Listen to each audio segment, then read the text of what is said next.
Good morning all of you. Let's start chapter number 4th, and this is the combined class for class 9th and class 10th. Primary auxiliary verbs. ठीक, इसके पहले lecture में आप लोगों ने verb पढ़ा था, द वर्ब। तो वर्ब का ये एक पार्ट है primary auxiliary verb. Auxiliary verb means होता है सहायक क्रिया। ऑक्सिलरी वर्ब को हम लोग हेल्पिंग वर्ब के नाम से भी जानते हैं। तो इस चैप्टर स्टार्ट करने से पहले मैं आप लोगों को बता देता हूँ कि ऑक्सिलरी वर्ब होता क्या है। एक बार फिर से आप लोग देखिए, what is auxiliary verb? A verb that is used with a main verb to show tense. जो सहायक क्रिया होती है, जो ऑक्सिलरी वर्ब होती है, वह जो है मुख्य क्रिया के साथ किसी भी वाक्य के काल को बताती है कि वह किस टेंस का है, उसके टेंस को बताती है। जो ऑक्सिलरी वर्ब होती हैं, जो सहायक क्रियाएं होती हैं, वो मुख्य क्रिया के साथ प्रयोग होकर किसी भी वाक्य के टेंस को बताती हैं, किसी भी वाक्य के काल को बताती हैं। और इसके ये आप लोग तीन देख रहे हैं जो प्राइमरी ऑक्सिलरी वर्ब्स हैं। जो ऑक्सिलरी वर्ब होती है उसके दो प्रकार हैं। पहला प्राइमरी ऑक्सिलरी वर्ब्स है, दूसरा मॉडल ऑक्सिलरी वर्ब है। और इस चैप्टर में आप लोग प्राइमरी ऑक्सिलरी वर्ब्स पढ़ रहे हैं। और प्राइमरी ऑक्सिलरी वर्ब कौन कौन सी हैं? Be, have, do. तो बी के फॉर्म में आप लोग देख रहे हैं is, are, am, was, were है। हैव के फॉर्म में हैज़, हैव, हैड है। और डू में डू, डज, डिड है। तो इसके बारे में आप लोगों को मैंने अच्छे से टेंस वाले चैप्टर में भी बताया है। फिर से मैं आप लोगों को बताता हूँ कि किस तरह से इसका यूज़ करते हैं और किस तरह से हम लोगों को पता चलता है कि किस टेंस के हैं, कैसे बताती हैं ये वर्ब्स कि ये किस टेंस की हैं। जैसे पहले बी फॉर्म में आप लोग देख रहे हैं इज, आर, एम। तो मैंने बताया है कि इज़ का प्रयोग सिंगुलर नंबर के साथ, सिंगुलर नंबर के सब्जेक्ट के साथ किया जाता है। किस टेंस में? प्रेजेंट कॉन्टिन्यूअस टेंस में। जो इज़, आर, एम ये वर्ब्स हैं, ये किस टेंस की हैं? प्रेजेंट कॉन्टिन्यूअस टेंस की हैं। ये प्रेजेंट कॉन्टिन्यूअस टेंस की ये भी हैं, ये मैंने आपको पहले बताया है। इसके अलावा जब भी ये सेंटेंस में आती हैं, जैसे ही is reading a book,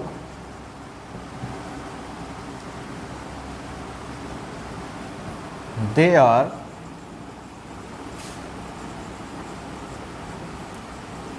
playing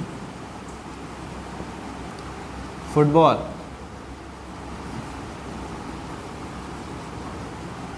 I am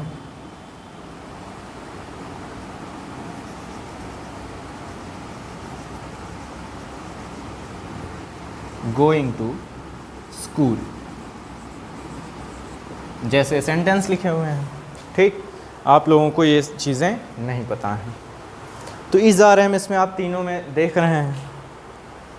according to definition, definition में ये बताया गया कि मेन वर्ब के साथ जुड़ के जो क्रियाएं टेंस को बताती हैं वो वर्ब ऑक्सिलरी वर्ब कहलाती हैं, सहायक क्रिया कहलाती हैं।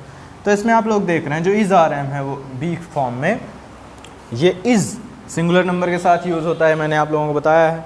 तो रीडिंग जो मेन वर्ब है, इसमें मुख्य क्रिया रीडिंग है, इसके साथ ये यूज़ हुई है, प्रयोग की गई है। तो इस तरह से ये और क्या कर रही है, ये ही is reading a book, reading के साथ ये रीडिंग मेन वर्ब है, और इस जो है हेल्पिंग वर्ब है। और ये हम लोगों को क्या कर रही है? इस टेंस के काल को बता रही है।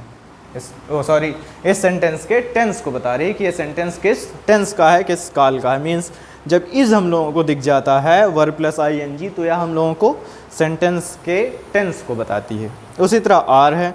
आर जो है सेम इसी तरह प्रयोग होता है, लेकिन आर जो है वो सब्जेक्ट जो होता है उसका वो प्लूरल नंबर होता है। जैसे they are playing football, playing main verb है, उसके साथ आर यूज़ हुई है और यह हम लोगों को बता रही है कि यह कौन सा टेंस है? पास्ट और प्रेजेंट कॉन्टिन्यूअस टेंस है। एम जो है वो एम केवल आई के साथ यूज़ करते हैं। I am going to school, आप लोग सेंटेंस देख रहे हैं। गोइंग इसमें मेन वर्ब है, मेन वर्ब के साथ एम लगा हुआ है, इसके साथ प्रयोग हुआ है। एम जो है हम लोगों को यह बता रहा है कि यह किस टेंस का है। जैसे मैंने आप लोगों को बताया है प्रेजेंट कॉन्टिन्यूअस टेंस की ये भी होती है इज़, आर, एम, और उसके अकॉर्डिंग भी और इस तरह से भी हम लोगों को ये पता चल रहा है कि am plus verb plus I N G लगा हुआ है। तो यह सेंटेंस जो है ये सारे प्रेजेंट कॉन्टिन्यूअस टेंस को बताएंगे। अब इसका आप लोग आगे जैसे यूज़ किया जाता है नेगेटिव सेंटेंस में, he is not reading a book भी कर सकते हैं। आप लोगों को मैंने ये सारी चीज़ें बताई हैं उस वीडियो में, उस क्लास में। ठीक, तो इस तरह से इज़, आर, एम जो है ये ऑक्सिलरी वर्ब का प्रयोग हम लोग करते हैं और इसको किस तरह से यह टेंस को बताती हैं आप लोग समझ गए होंगे। अब अगला क्या है, वॉज वर।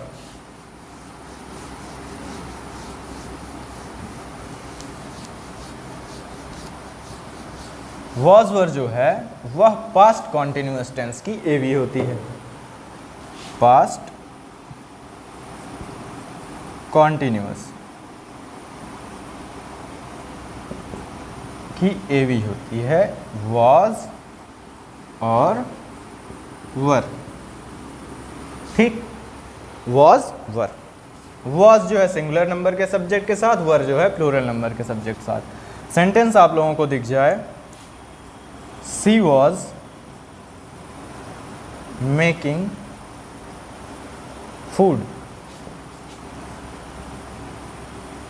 सी क्या है, सिंगुलर नंबर है। उसके अलावा आप लोग इसमें आप लोगों को ये देखना है कि मेन वर्ब जो डेफिनेशन है, according to definition we are looking that this is the main verb making, बना रही है, ये मेकिंग है, मेन वर्ब है मेकिंग, और इसके साथ we are looking that this is the helping verb, जो वॉज है वह इसके साथ प्रयोग हो रही है मेकिंग के साथ। तो इस तरह से यह हम लोगों को बता रही है यह किस टेंस का है। ठीक, यह जो सेंटेंस है या किस टेंस का है यह हम लोगों को बताती है। इस तरह से वॉज जैसे यूज़ हुआ है सिंगुलर नंबर के साथ, यहाँ वॉज हुआ है यूज़ और सब्जेक्ट मेन वर्ब के साथ, तो इस तरह से हम लोगों को यह बता रहा है वॉज जो है कि यह सेंटेंस किस टेंस का है। तो हेल्पिंग वर्ब की सहायता से हम लोग जान पाते हैं कि यह किस टेंस का है। उसी तरह सेम डिफरेंस इसमें सिर्फ इतना आएगा कि सब्जेक्ट जो है वह प्लूरल हो जाएगा। अगर सब्जेक्ट प्लूरल होगा तो हम लोग वर का प्रयोग कर देंगे, जैसे दे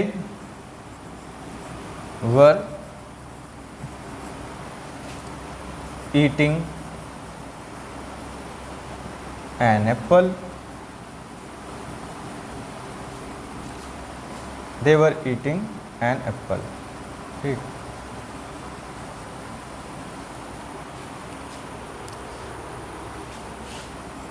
यहाँ ये सब्जेक्ट जो है प्लूरल नंबर है, वर जो है ये ईटिंग के साथ ऐड हुआ है, ईटिंग यहाँ मेन वर्ब है, मेन वर्ब के साथ प्रयोग हुआ है वर, और यह हम लोगों को टेंस बता रहा है कि कौन सा टेंस है। तो इसी तरह से हम लोग समझ जाते हैं कि ये कौन सी, ये बी फॉर्म की वर्ब्स हैं जो हम लोगों को बताती हैं कि यह किस टेंस का वाक्य है, या फिर ये जो वाक्य है वह किस टेंस का है।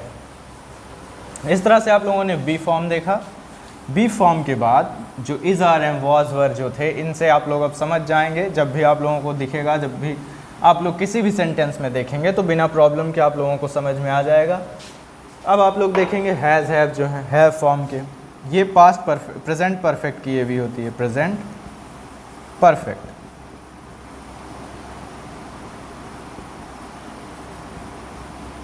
Has have. ठीक, अब जैसे सेंटेंस हो he has done his work, उसने अपना काम कर लिया। जैसे सेंटेंस हो he has done his work, तो उसमें क्या होगा, ये मेन वर्ब है, इसके साथ ऐड हुआ है, इसके साथ यूज़ किया गया है हैज़, और यह हम लोगों को बता रहा है कि यह किस टेंस का है, सेंटेंस जो है या किस टेंस का है। उसी तरह सेम हैज़ जैसे यूज होता है उसी तरह हैव होता है, डिफरेंस सिर्फ इतना होता है सब्जेक्ट प्लूरल हो जाता है। जैसे दे हो जाता है, यहाँ दे मान लो है, दे प्लूरल नंबर है, दे हैव यूज़ कर देंगे, दे हैव completed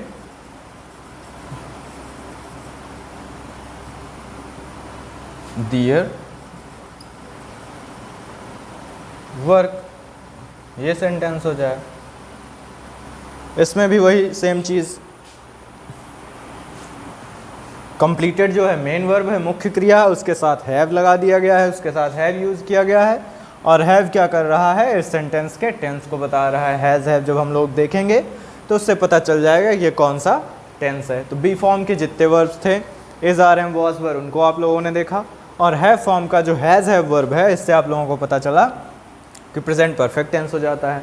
अब बचता है हैड।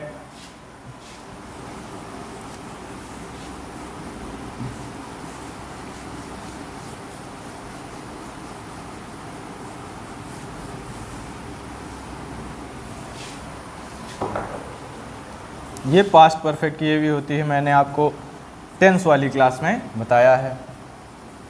अगर आप लोग ये नहीं भी जानते हैं मतलब तब भी आप लोग हैड की वजह से समझ जाएंगे कि किस टेंस का होता है, मतलब आप लोगों ने टेंस पढ़ा हो और भूल गए हो तब आप लोगों के दिमाग में एक बार फिर से रिवाइज हो जा रहा है, ये सारी चीज़ें मैं आप लोगों को बता दे रहा हूँ। तो ये जो हैड वर्ब है, जैसे हो सेंटेंस ही हैड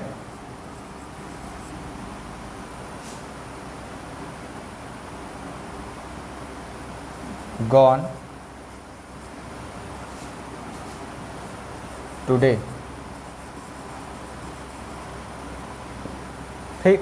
अगर सेंटेंस आप लोग देख रहे हैं तो गॉन ये मेन वर्ब है, हैड इसके साथ यूज़ किया गया है, तो यह हम लोगों को बताएगा कि यह किस टेंस का है। तो इस सेंटेंस में आप लोग समझ जाएंगे कि जो ए बी है वह किसी सेंटेंस के टेंस को बता रही है, किस काल का है। ये जो हैड है हम लोगों को बता रहा है पास्ट परफेक्ट टेंस में। हैड जो है वह सिंगुलर और प्लूरल दोनों सब्जेक्ट के साथ यूज़ किया जाता है। अब क्या आया, डू। डू फॉर्म जो है उसके डू, डज और डिड।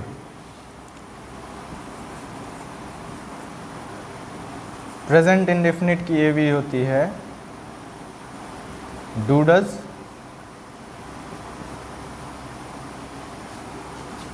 और पास्ट इंडेफिनिट की ये भी होती है did.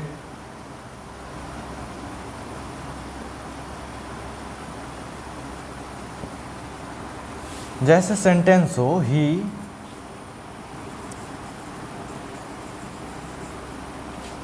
Do not read book, sorry he does not सी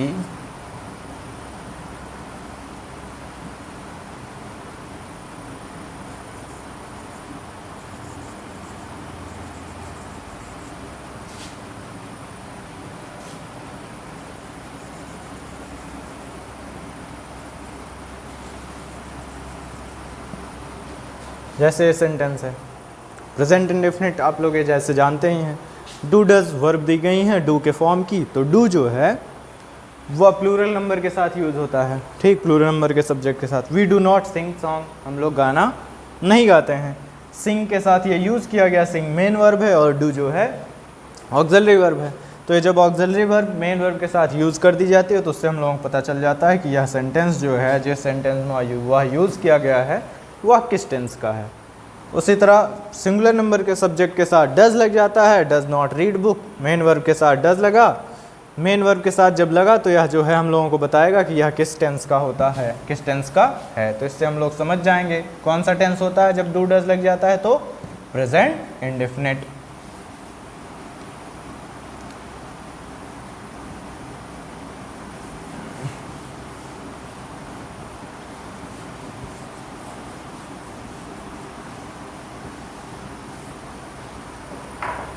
अब बचा डिड।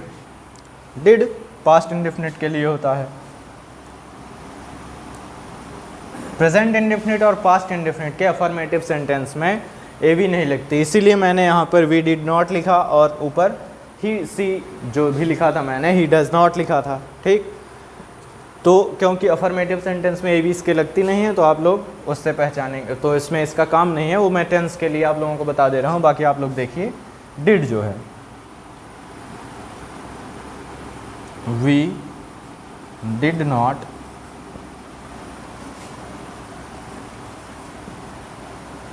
teach,